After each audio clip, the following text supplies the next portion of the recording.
Chapter 12. Remember then your grand Creator in the days of your youth, before the days of distress come, and the years arrive when you will say, I have no pleasure in them.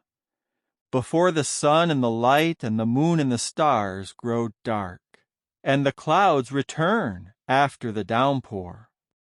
In the day when the guards of the house become shaky, and the strong men stoop over, and the women quit grinding because they have become few, and the ladies looking out the windows find it dark.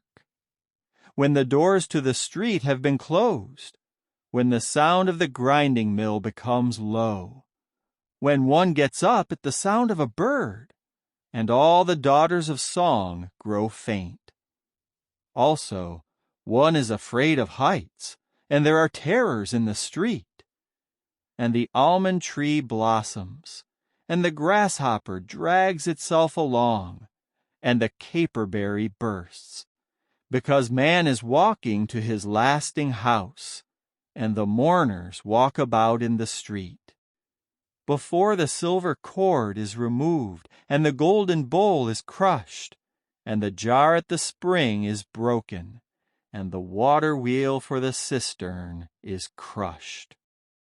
Then the dust returns to the earth, just as it was, and the spirit returns to the true God who gave it.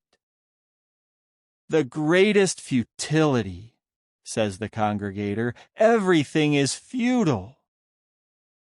Not only had the Congregator become wise, but he continually taught the people what he knew, and he pondered and made a thorough search in order to compile many proverbs.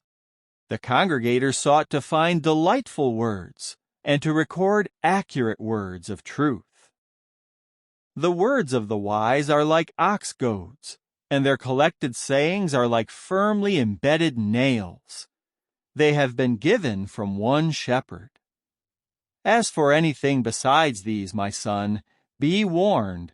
To the making of many books there is no end, and much devotion to them is wearisome to the flesh. The conclusion of the matter, everything having been heard, is, fear the true God, and keep his commandments, for this is the whole obligation of man. For the true God will judge every deed, including every hidden thing, as to whether it is good or bad.